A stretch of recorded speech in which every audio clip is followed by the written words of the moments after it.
Good evening. There you go. Thanks, neighbors. And thank you for joining us today at the Mary D. Fisher Theater. My name is David Key. I have the honor and privilege of serving as president and CEO for the Greater Sedona Chamber of Commerce and moderator for tonight's Ballot Issues Forum. The Greater Sedona Chamber is a 501c6 nonprofit organization that dates back to 1949. We're a nonpartisan organization with the goal of supporting resilient economies and connected communities. We have engaged with our elected officials at the local, state, and federal levels to provide feedback on legislation affecting the Red Rock region. But tonight, we focus on the most important part of advocacy work, civic engagement. So I'd love for you to give it all up for yourselves for choosing to engage in elections and civic debate.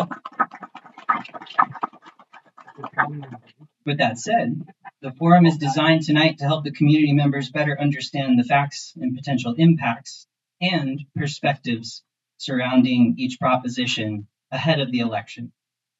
Attendees are going to hear informational presentations, learn about key considerations on both sides of the issue, and receive reliable resources to continue their own research and explore questions in greater depth. We hope you all were able to attend the City Council and Mayoral Candidate Forum earlier this month that we co-hosted with the League of Women Voters of Northern Arizona and the Sedona Lodging Council.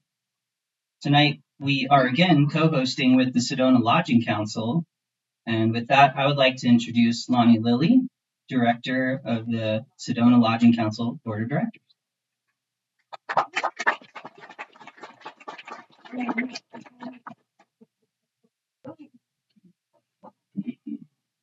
Good evening. My name is Lonnie Lilly. I am a director of the Sedona Lodging Council Board of Directors and a 44-year resident of Sedona. The Sedona Lodging Council is a nonprofit trade association founded in 2003 to advocate for the lodging and hospitality industry of Greater Sedona. The Sedona Lodging Council represents the interests of the lodging and hospitality industry, advocating for policies that support and enhance our sector. We work to provide assistance at both local and state levels, ensuring that our hospitality partners have the resources and support needed to operate their businesses effectively. Our focus is on fostering and thriving tourism environment that benefits both the industry and the community. As David mentioned, we were proud to co-host the Mayoral and Candidate Forum in partnership with the League of Women Voters in Northern Arizona and to partner once more with the Greater Sedona Chamber to hold tonight's Ballot Issues Forum to bring insight to both Prop 400 and Prop 403. On behalf of the Sedona Lodging Council, thank you for attending this forum and participating in local elections. Thank you to each of our speakers this evening for donating your time to bring insight and perspective to the community. David will now review the ground rules for the forum and introduce our first speaker. Thank you in advance for being respectful in your remarks and mindful of the time limits that we have put in place to ensure everyone has their chance to speak. Thank you.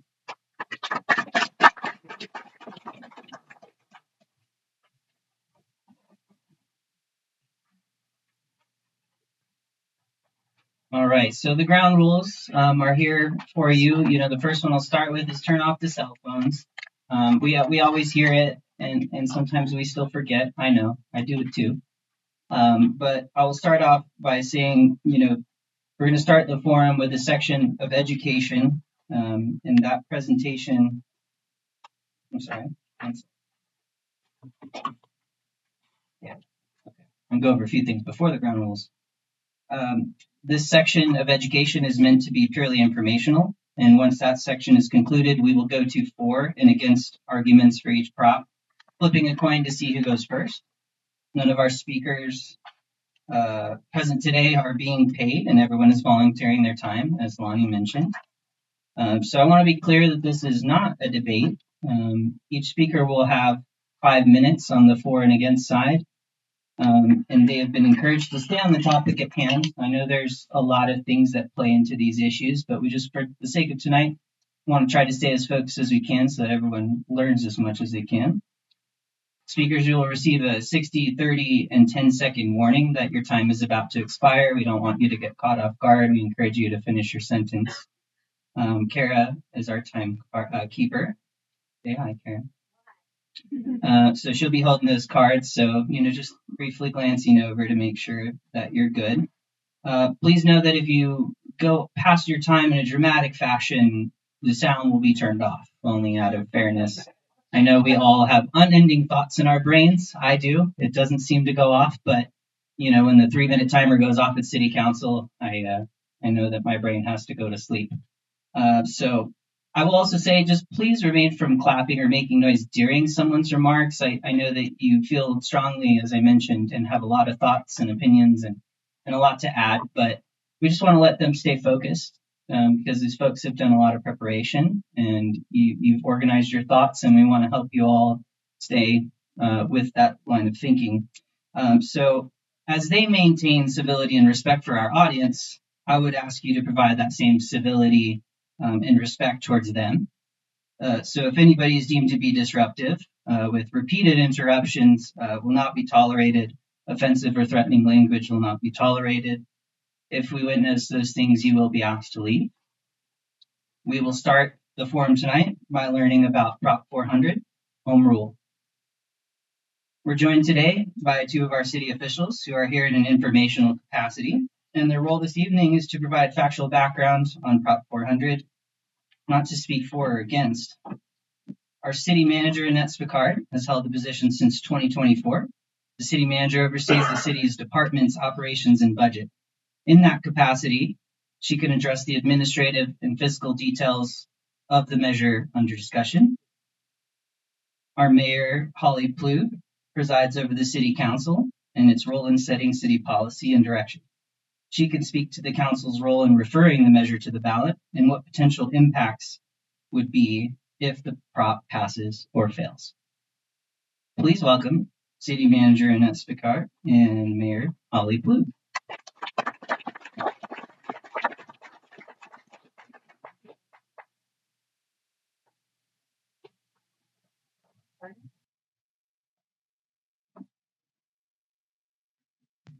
Okay, well, while she's getting that ready, I just want to say thank you to the Chamber for inviting us tonight so that we have the opportunity to share this information with you. Get out of the light. Okay, we want it.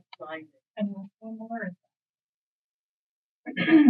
Okay, so I am going to do the probably boring part, but I'm going to talk to you about just the technicalities of what Prop 400 is about in terms of home rule and what that is and what that means. And then Mayor Plug is going to talk some more to you about our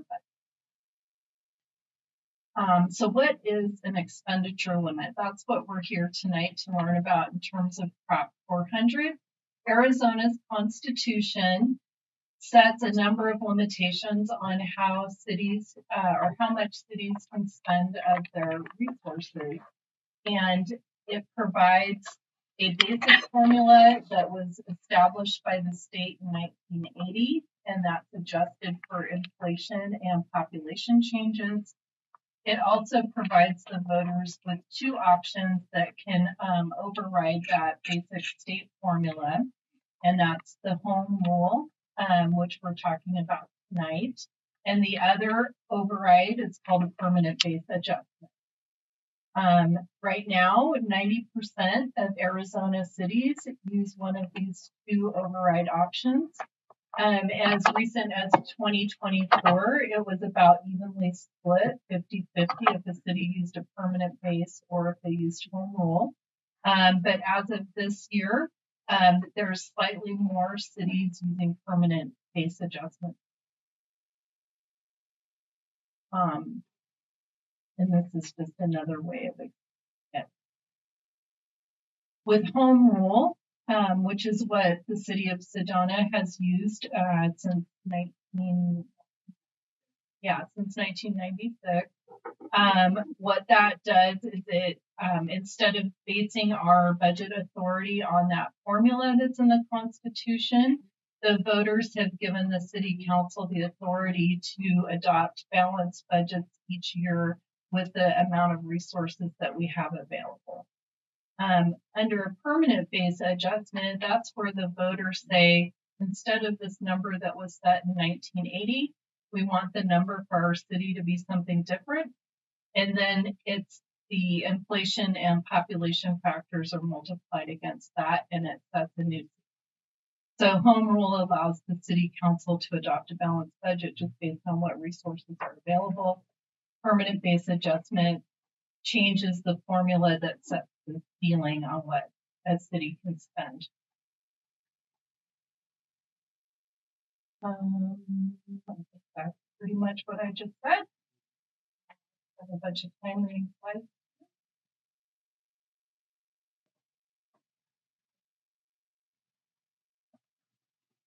So again, the permanent base adjustment is a replacement value for that original 1980 number. The only time this is voted on is when the council asks the community what that number should be. And then in the future, if the city budget starts to reach close to whatever that number is, they can go back and ask the community to update that.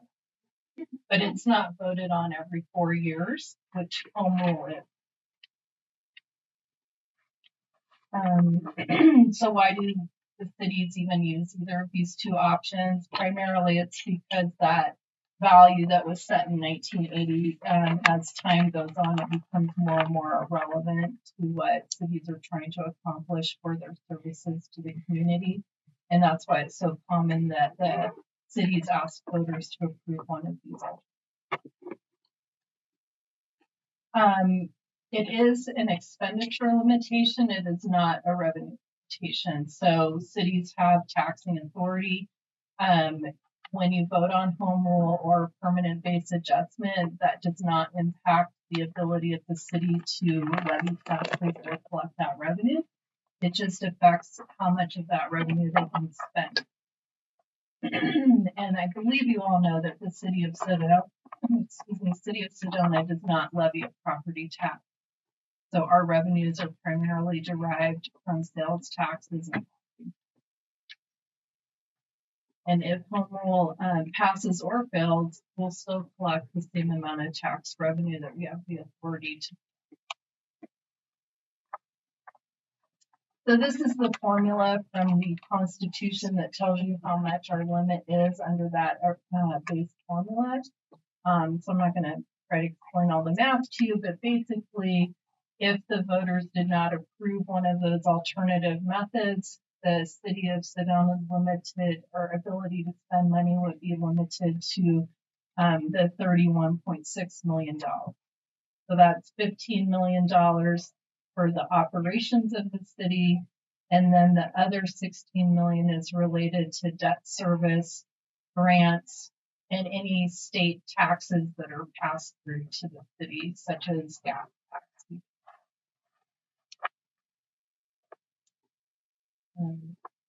Since 1996, the voters have approved it. Home rule, like I said, has to go to the voters every 4 years.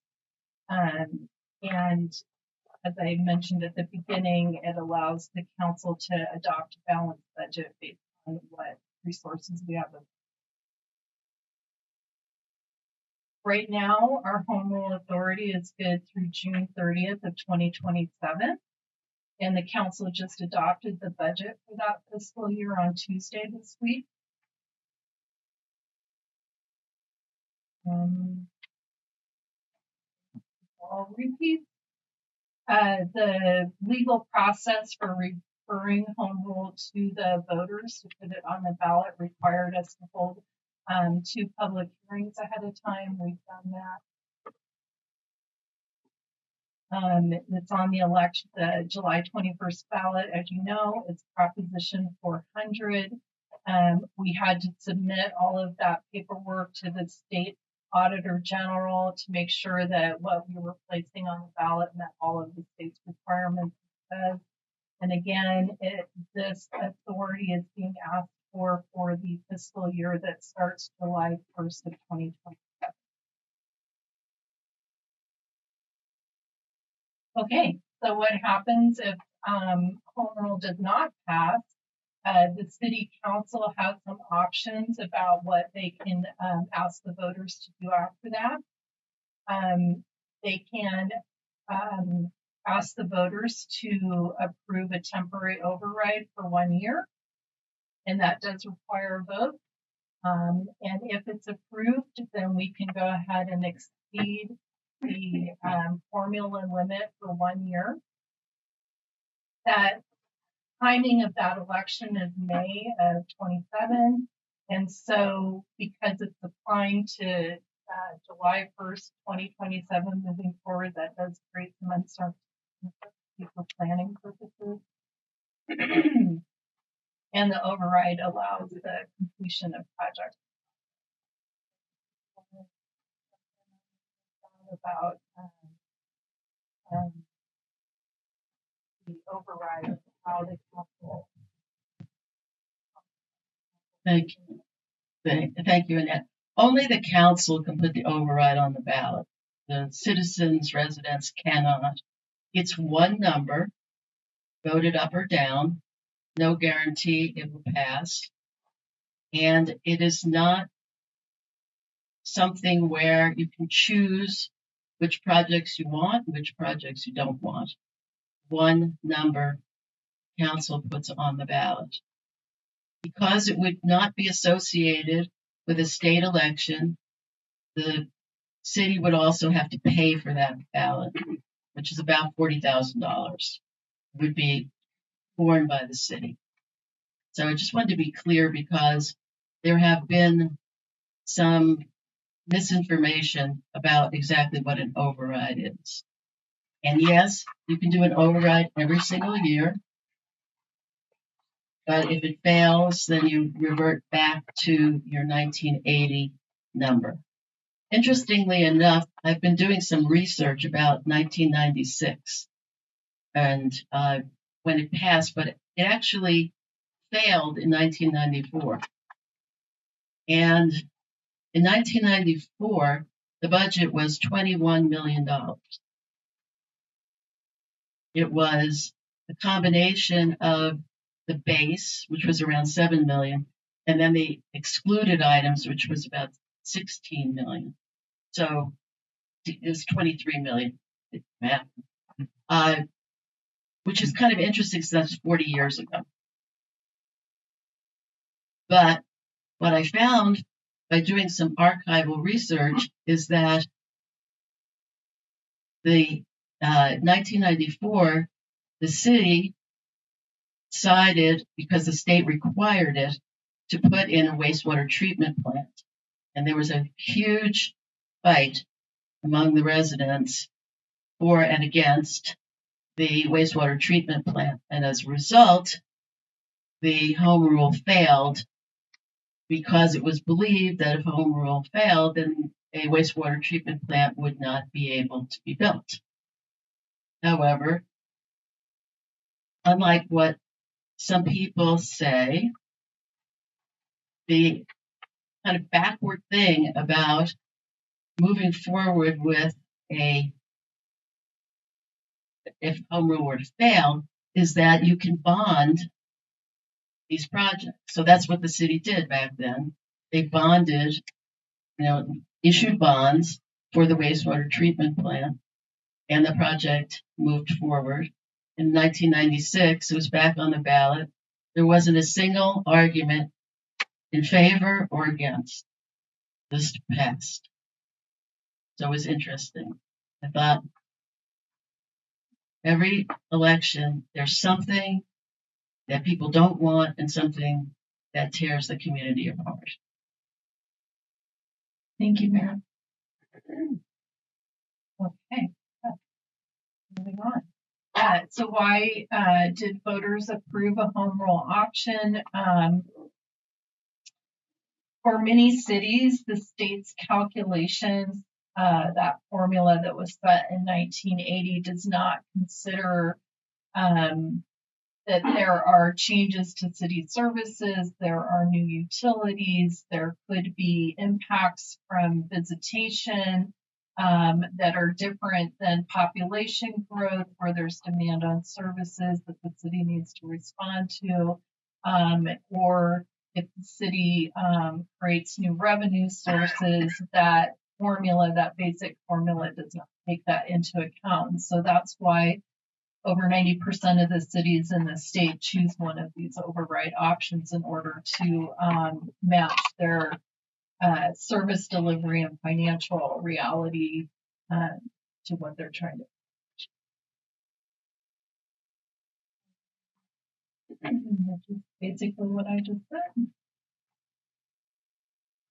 So there's two different ways to look at what the limit is without home rule. So based on that formula, our 25-26, the fiscal year we were just finishing, if we were under the basic formula without the override options, our budget would only be $15.4 million for providing all the operations and services that we provide here. And then we would be allowed to spend an additional $16 million related to paying our bonded debt service, fulfilling grant obligations, and using the state pass-through funds from things like the gas tax. So our cap on our budget would have been $31.6 million. Our current budget in 25-26 was $103 million to deliver our current services. So obviously that's a very big difference, $71.5 million difference between what that basic formula provides and what the home rule option allows. The other way you can look at it is that it's kind of a backwards way of looking at it, I guess, is what's the difference between the basic formula, our total budget, and backing out our debt service? How much of our budget would have been subject to the limit? The different way of it. The bottom line is there's a $71.6 million gap. Okay, so we wanted to just touch on briefly about the city's budget generally, and that we have a lot of processes and checks and balances in place when we go through development of the budget and the process of adopting the budget. We have audits in a number of ways, and the city's budget and the city's financial statements are submitted to the Government Finance Officers Association every year, and we receive national recognition for the quality of our work. The city of Sedona has also been rated by credit agencies a number of times because we do have some debt that we have issued into the private market. And we're currently rated at a AA-, and that's the highest rating a city can get that does not have a property tax. If we did levy a property tax and that was what we were guaranteeing our bond payments with, we would actually be eligible for a higher rating. So that's pretty good. I wanted to address some rumors that are circulating about our financial management. The fact that our spending is out of control, and our budgets for the last 3 years have declined, not increased. Number one. Number two, if you look at the cities in the Verde Valley in comparison to us, Cottonwood's budget last year was $155 million, and Clarkdale's was close to $50 million. So we are not out of line given where we are and our neighbors. Now we have different services that we provide, but those are the numbers. Third, was a rumor going around that we mismanaged our current budget and that there was a $4 million, the next day was a $5 million discrepancy, and somehow this money disappeared. Well, it turns out that And by the way, when people offered that up, they had no documentation. They couldn't point to a line on the budget where that allegedly was. We figured it out. Staff figured it out. It was how you read financial reports in a government environment. When people don't understand government accounting, then they don't know how to read the statements, and they may think that they don't match when they're intended not to match. And there was actually an apology by the person who started this rumor that acknowledged that there was no mismanagement and that what we were reporting was accurate.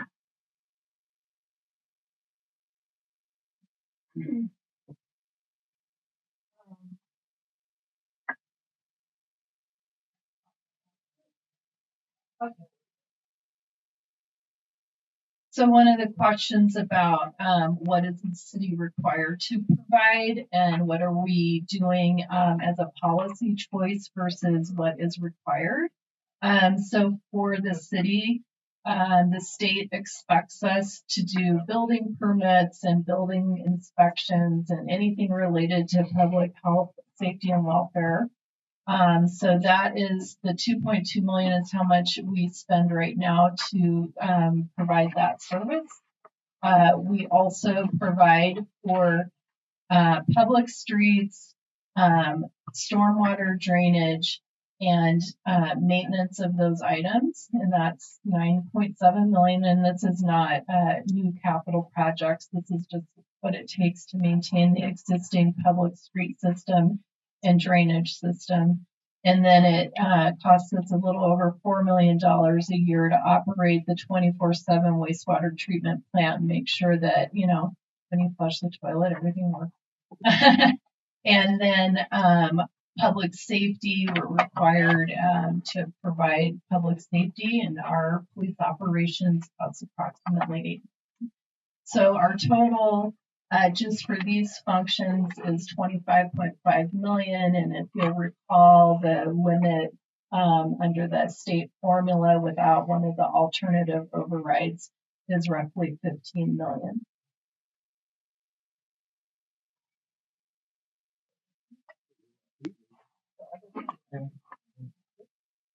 So that's $25.5 million.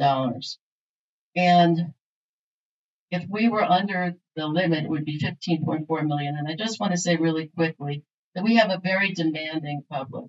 Our residents expect a very high standard: trail maintenance, drainage and floods, street repairs, trimming trees, weeding property, our police department response time, our recreation, pickleball, disc golf, skate park, dog park, trash pickup, expanded transit. We're not using scare tactics. These things cannot be accomplished in a $15.5 million budget. I think we're at time. We're happy to provide this slide deck presentation to anybody that would like a copy. And there are additional bits of information we didn't have a chance to touch on. Again, thank you to the Chamber for inviting us to share this information with you tonight. And we look forward to speaking with you.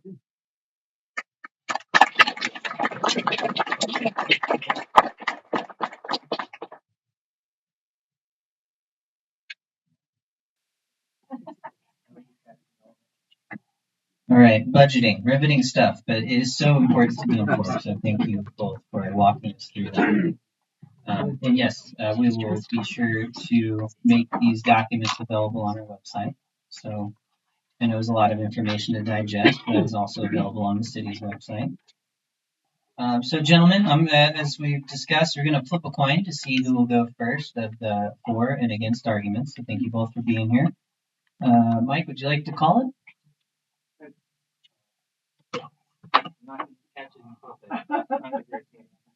Would you like to go first, sir? All right, welcome to the stage. All right, everybody, I'm going to read Mike's biography here as he's joining me on stage. Mike is one of the 30 or so founders of the satellite TV consumer industry in 1980. From 1989 to 1998, he expanded 10 distribution locations from Wisconsin to Florida and Illinois to Pennsylvania. The name of the company was Consumer Satellite Systems. In 1985, he created National Programming Service, a satellite TV programming division representing CNN, HBO, ESPN, Fox News, and dozens of other channels. NPS serviced 400,000 customers in North America. From 2002 to 2023, he was appointed to the board of directors of EchoStar of Dish Network and appointed to the audit committee chairman. EchoStar bought Hughes Communications in 2011, which had worldwide business dealings. In 2023, EchoStar launched the heaviest communications satellite in history on a SpaceX Falcon Heavy rocket, better known as HughesNet to the public. EchoStar has over 12,000 employees and is a NASDAQ-traded company under the symbol SATS.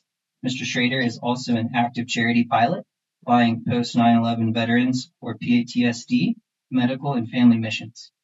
He also flies for the environmental company Lighthawk, transporting endangered species. Please welcome Mike Schrader.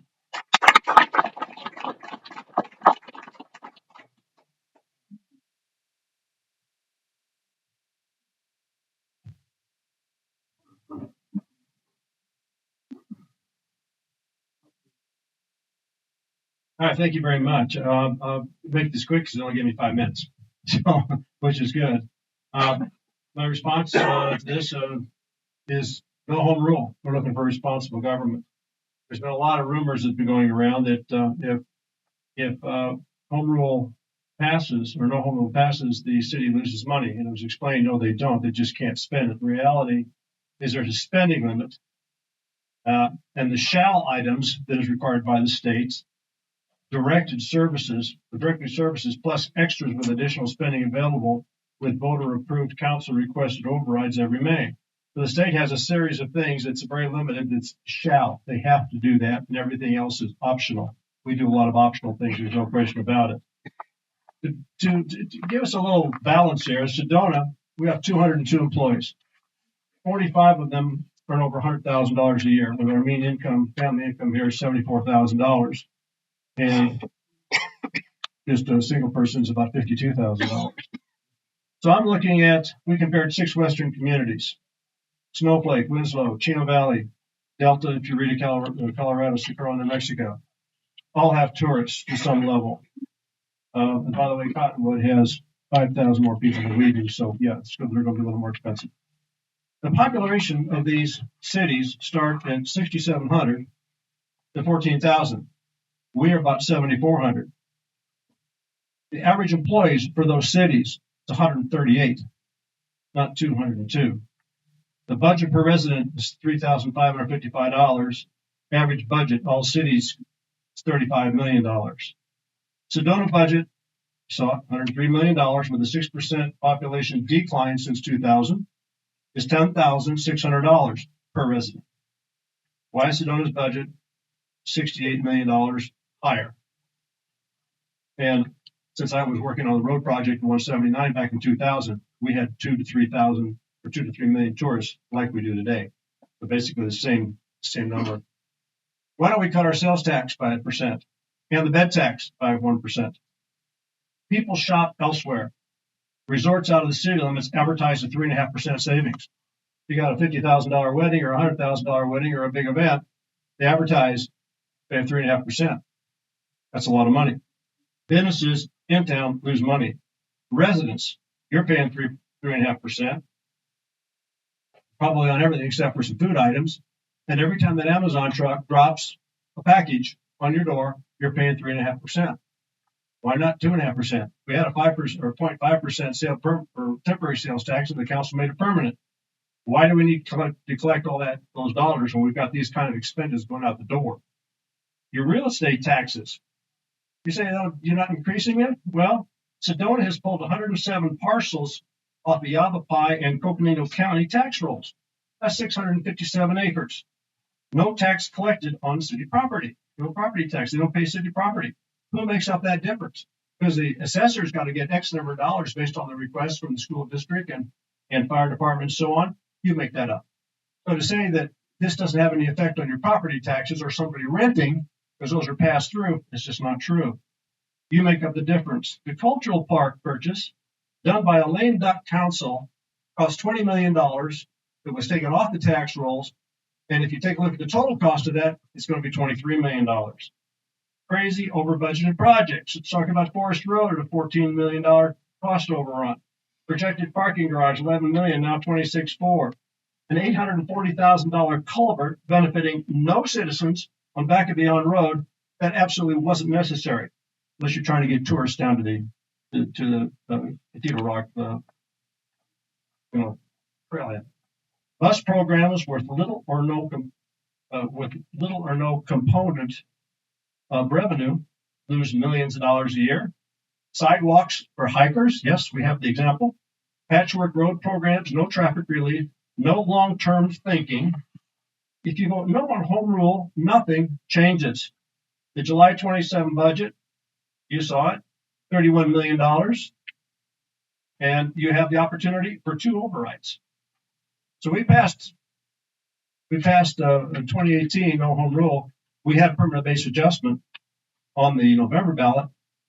City Council told voters not to put it on, even though it was a safety net. So why not? They don't want your control.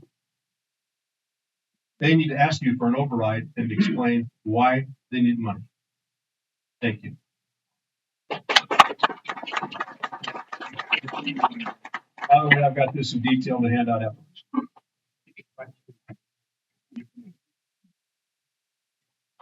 All right. Thank you all for being on good behavior. I've not heard a single cell phone since we've been in here. I love that. So our next speaker is Al Camello, speaking for Prop 400. Al Camello has lived in Sedona since 1998 and has spent much of that time volunteering with local nonprofits, community organizations, and civic boards.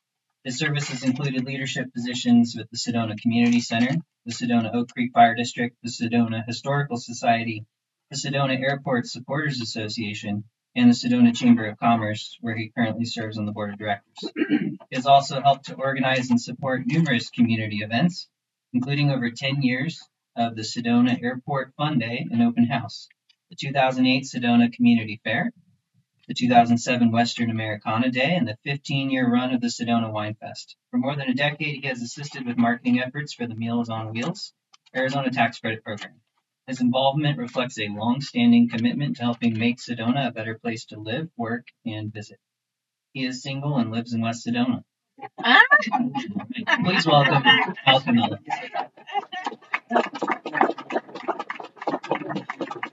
That's the bio he gave me. I did not have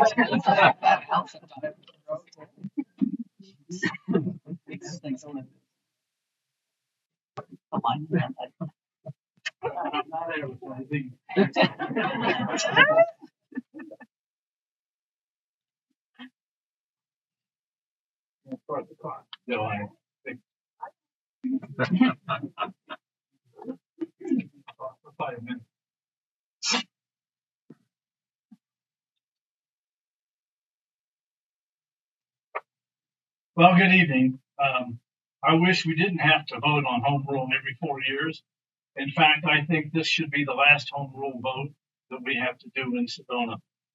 Many Arizona cities have adopted the permanent base adjustment, the PBA, including Cottonwood and Clarkdale, which provides a much more stable long-term solution to the funding issues of the city. After this election, I hope that Sedona begins to have a discussion about placing the PBA on the 2028 election.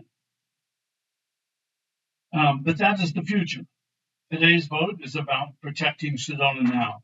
And that's why I support Home Rule Proposition 400. We all should. Over the years, I have watched Sedona grow, face challenges, and create opportunities for all of us. What I have learned is simple. Sedona succeeds when we plan ahead and work together, not when we tie our hands behind our back and fight each other. But let's be honest. Something about this election is different. It feels different. We keep hearing that Sedona is broken, that City Hall is broken, that somehow everything needs to be torn down and rebuilt. A handful of residents decided to declare war on Sedona and claim that the city should be stripped down and rebuilt. They have lost confidence in Sedona. They are telling us to vote no on home rule or maybe flip a coin to decide. I have not lost confidence in Sedona, and I don't think the vast majority of us have either. I just don't buy the whole argument that the city needs to rethink its core mission and operation. Sedona is not broken. If all of us as residents understood the complexities of running a modern city of 10,000 that attracts millions of visitors and is located in rural Arizona, we would appreciate the city and the fine job it does. Remember, home rule is not a tax increase. It creates no new tax. It simply allows Sedona to spend the revenue it already collects. Revenue generated largely by visitors, not residents. A no vote would not lower anybody's taxes. It would simply prevent Sedona from using its own money for public safety, roads, parks, transit, and community services. And here's the part that I cannot understand. Why would Sedona vote to cut up to $70 million from its budget? Money that would just sit in the bank. It does not make sense. The city has the money, almost $100 million in reserves. Talk about a rainy day fund. That's a rainy year fund. Our needs are real. The revenue has already been collected. The only question is whether we will tell ourselves, even though we have the resources, we're going to tie our hands behind our back on services and projects. This isn't fiscal responsibility. It is self-imposed limitation. It does not make sense. A failure of home rule would ripple through the fabric of this community and create great harm to all of us, harm that would be hard to reverse. It makes no sense to vote no on home rule. Sedona may have only 10,000 residents, and every day we serve many more times than that. Visitors, workers, and residents all depend on the same roads, public officers, parks, and infrastructure. We are not Mayberry. We shouldn't pretend that we are. We are at times a town of 20 or 30,000 people or more that require services. Without home rule, Sedona would lose its flexibility to support organizations that make Sedona special. The Community Library, Meals on Wheels, Film Festival, Humane Society, and dozens of other organizations. Do you know that the city provides millions of dollars to these nonprofits every year? Millions. So I want to leave you with one thought. The greatest threat to Sedona is not growth. It's not change. It's choosing to voluntarily cripple ourselves. I support studying the permanent base adjustment for 2028. And I hope this is the last home rule election we ever have to hold. But until that day comes, vote yes on Proposition 400 home rule, vote for local control, vote for local rule. Thank you. And I have things to hand out to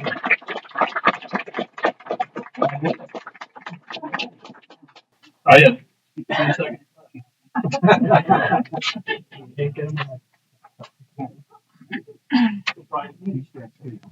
All right, everybody's staying in their time limits. I still haven't heard any phones. This is great. All right, so as I reach into my pocket for this quarter again, I'm going to tell you about the next speaker, who unfortunately could not be with us here today, but he was able to pre-record his remarks. So for the next portion of the program, we are going to learn about Prop 403, and we will hear from Jim Rounds, President and CEO of the Rounds Consulting Group. As I mentioned, speakers for this program are with us purely in an informational capacity and just providing the facts around each prop.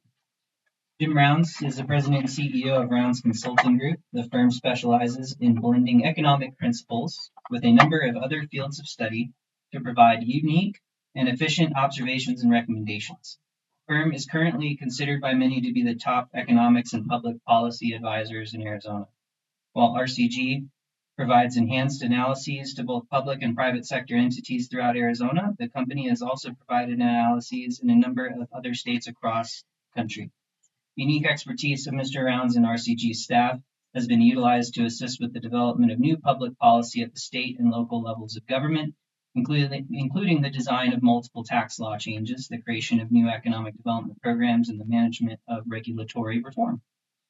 Jim's supportive activities throughout the state includes matters related to real estate, healthcare, transportation, infrastructure, workforce development, education investment, airport development, energy sector analysis, water infrastructure analysis, housing development and affordability matters, economic impact modeling, among many other economic fundamentals that make the state's economy function. Mr. Rounds regularly provides advice to policymakers at the Arizona Capitol, including the governor's office, leadership of the Arizona House of Representatives and Senate, mayors throughout the state, city council members, county board members, and other public and private sector leaders within the state's various communities. He has delivered hundreds of economics and public policies presentations and is quoted weekly on television, radio, and in printed media. Recently, Jim introduced the concept of designing public policy based on generating a positive return on investment, ROI, for state taxpayers. This new approach has been embraced by a large number of lawmakers, and it's been used at the state and local levels of government. Jim enjoys participating in multiple organizations as well, in using analysis and communication to bridge political gaps. He has served on scores of boards and commissions and is a key advisor of some of the most complex economic advancements made by the state. Again, that was the bio presented to me. I did not add anything. So although he is unfortunately available to be with us, we're going to go ahead and play a video for you now. Thank you to Jim Rounds for helping our community learn more about Prop 403. Hi, my name is Jim Rounds, and I'm here to talk about Prop 403, the Sedona Cultural Park Preservation Act. And what it does is it designates the 41-acre city-owned property near the Cultural Park Trailhead as a parks facility that's open to the public, prohibiting residential uses and requiring the city to maintain the property. A yes vote would formally enact the provisions that I just mentioned. However, the city will not be required to improve the amphitheater. A no vote leaves things unchanged, but the city will have some flexibility moving forward in how the property is utilized. And I'm going to be talking about it from an economic and a social perspective, and there's costs and there's benefits of each option. So we've done extensive analyses of all parts of rural Arizona, including analyses in Sedona.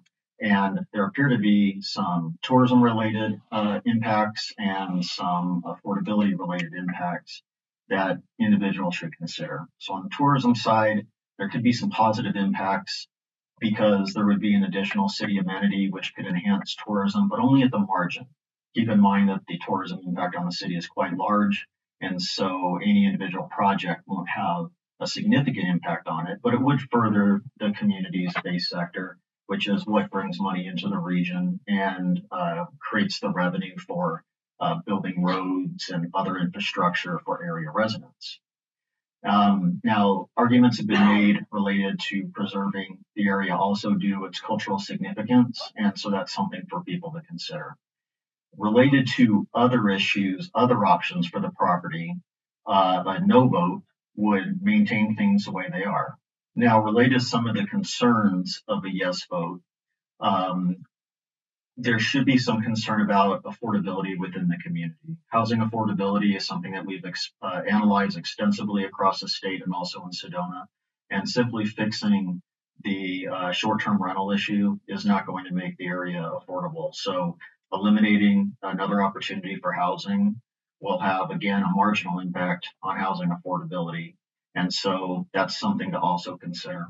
And when I talk about that some of the cities are heavily dependent on tourism, this means that the current economy could have a slight positive impact if the tourism industry is slightly expanded. However, in the longer term, there could be a negative impact with the yes vote because the city definitely needs to diversify its economic base, and we have to figure out ways of having affordable housing for a lot of the area workers who will have to commute for a long way at the present time and probably well into the future. So after looking at this, without doing a detailed economic impact analysis of each option, it's difficult to say that one option is better than another from an economic perspective. And so this comes down to personal preference to some extent, lacking that additional research didn't occur.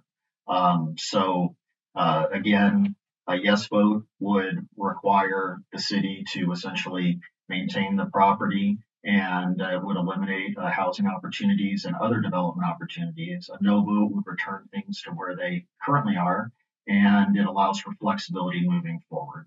So I hope this was helpful, and good luck. All right.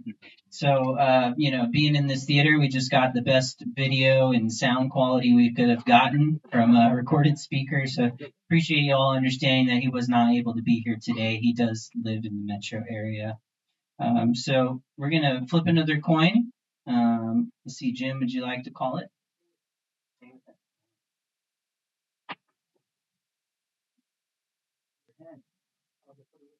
All right, Richard Keppel. I'm going to read your bio here. All right, our next speaker is Richard Keppel. So, 1 second. Let me pull up. Richard Keppel is the co-owner of Sedona Soul Adventures, a long-standing local business and 24-year member of the Sedona Chamber of Commerce. Sedona Soul Adventures was also one of the founding members of the Sedona Metaphysical Spiritual Association, SIMSA, helping support and promote Sedona's unique role as a center for personal growth, healing, and spiritual exploration. Richard brings more than 35 years of high-tech experience from Silicon Valley, including executive roles in both Fortune 100 and startup companies. Locally, he served for 2 years as a founding member of Sedona Tourism Advisory Board. He also was one of the citizens who contributed to the Sedona Broadband Initiative under the Economic Development Department. This evening, Richard will speak from his experience as a business owner, chamber member, and longtime participant in Sedona's tourism and wellness communities. Everybody, welcome Richard Keppel.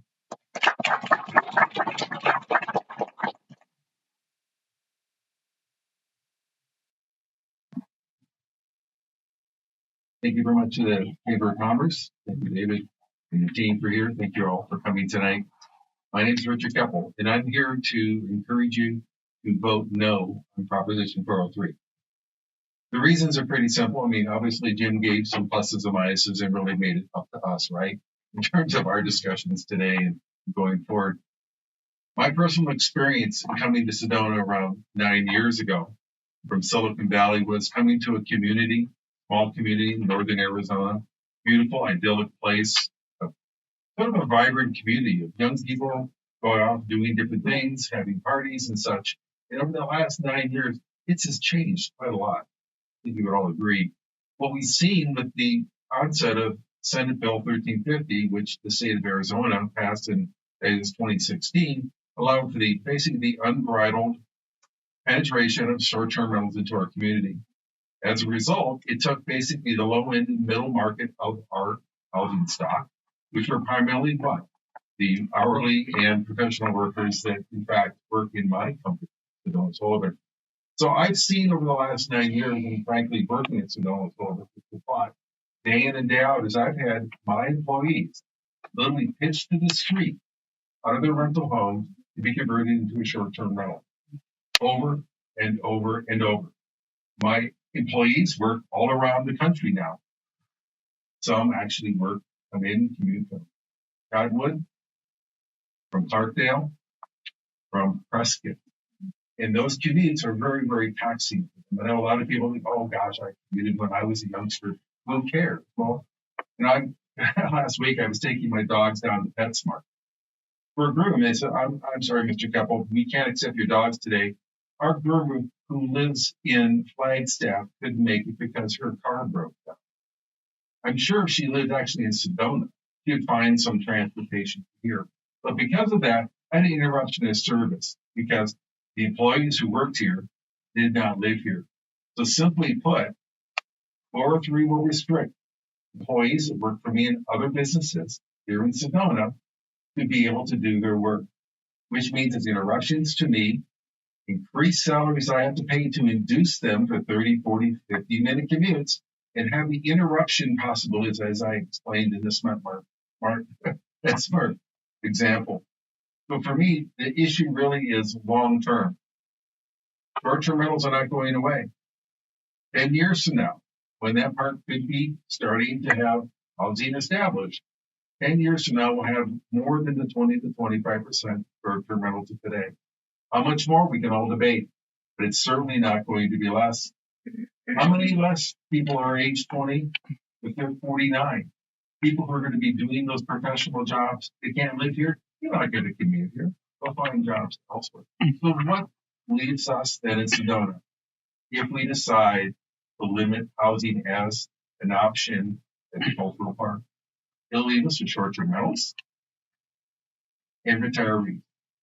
Nobody in the middle market, nobody younger than 50, because they won't pay, they can't afford it. They won't be able to work for companies like myself. So the professionals that I need in my employment will not be available. So what am I going to do? What are companies like me going to do?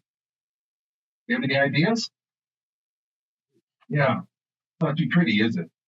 After 24 years serving this community with over 90 employees,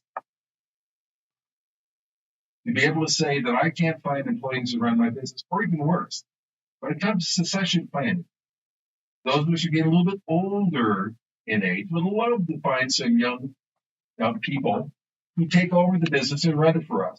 Where do I find them? Not here. Do I find them some other place?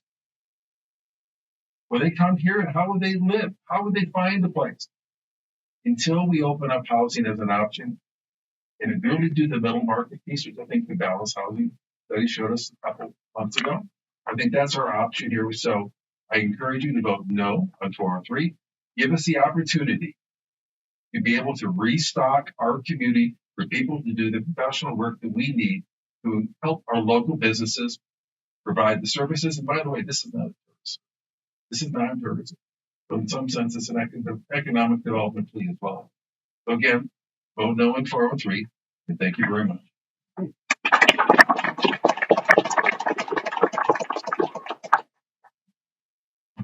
Whoa.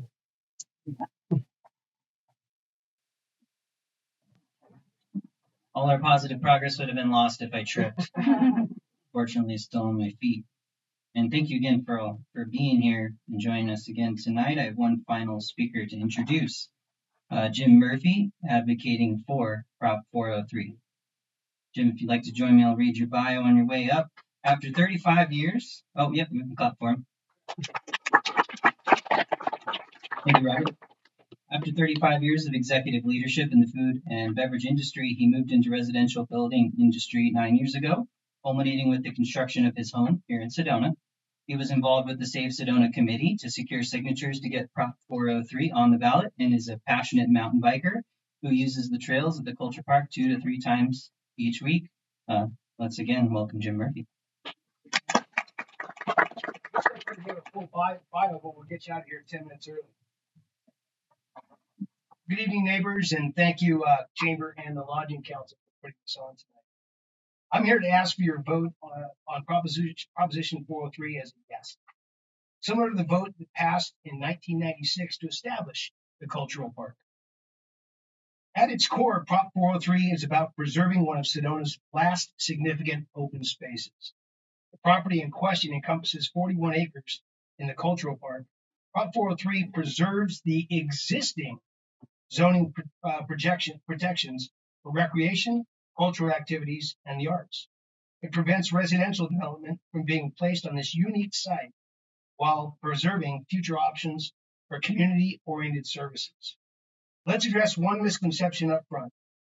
Prop 403 does not require the city to rebuild the amphitheater.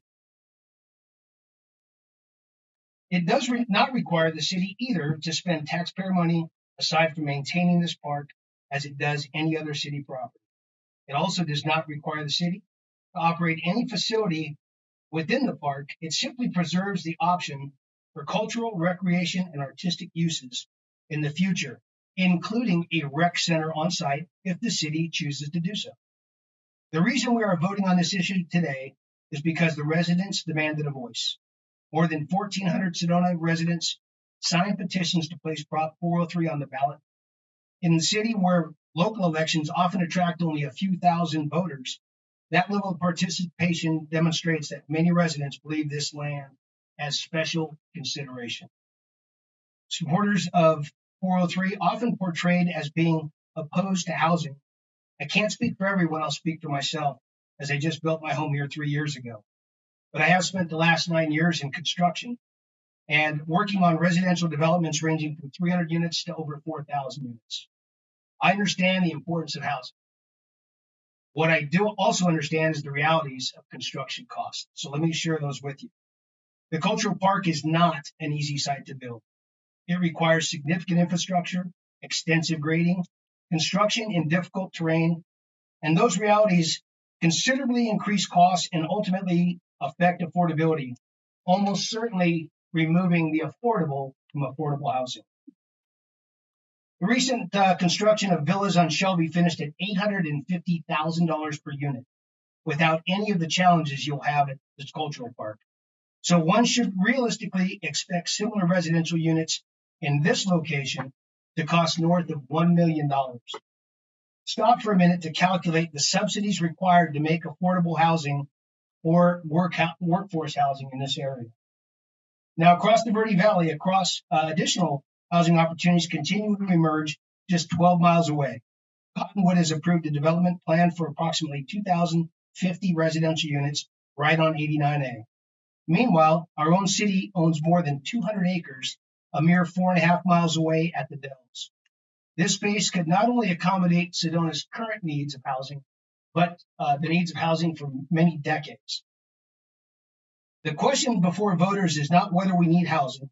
The question is whether one of Sedona's last remaining open spaces is the right place for this housing.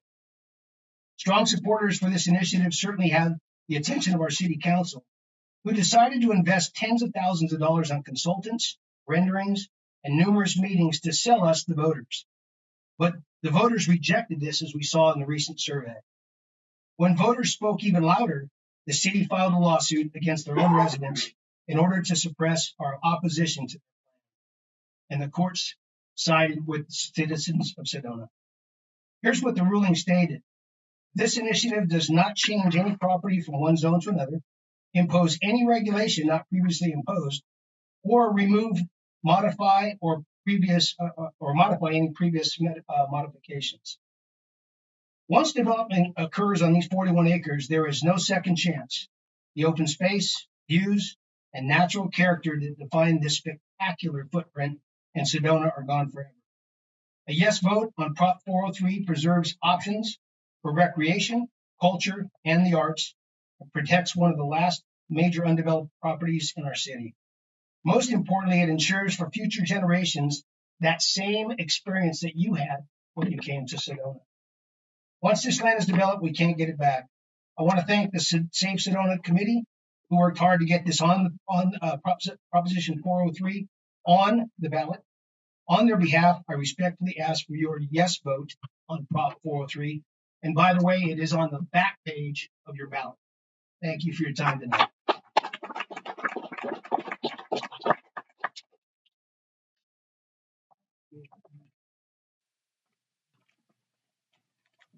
All right, as Jim mentioned, fill out the whole ballot. I know, it's a lot of research, but I'd love to thank you all here, and if we could just show some love for everybody here for engaging in elections. So do not forget, primary election day, July 21st. Put it on the fridge, put it in your calendar. I think it should be a national holiday, but here we are. The deadline to register for this election has passed, so the rules are now set for the ballots. Mail-in ballots have been sent out. Some of you all might have received yours by now. If you want to confirm that you are registered and that your name and address are current, you can check your status anytime through the Arizona Voter Information Portal at my.arizona.vote. And you can also use those resources from the county. And so early voting is already underway. The last day to request a mail-in ballot is July 10th. Election day, I'm going to say it again, July 21st. All right, those polls are open all day. If you have any questions about this election, anything that's been left out, you can always contact the Sedona City Clerk's office at 928-282-3113. Ask me for that number afterwards. I'll give it to you. And thank you all for attending and taking the time to inform yourselves before you vote. Thank you to the Sedona Lodging Council for partnering on this event. And thank you to the Mary D. Fisher Theater for partnering on our event here and hosting us. I'm sorry, did you have a question? Is there a way to get a copy of Jim Rouse's video? Absolutely, yeah. We'll put everything on our website on a blog, sedonachamber.com. My email is dkey@sedonachamber.com. If you feel like you're trying to access a file and you have any trouble, we're here to help, all right? Thank you all and have a lovely evening.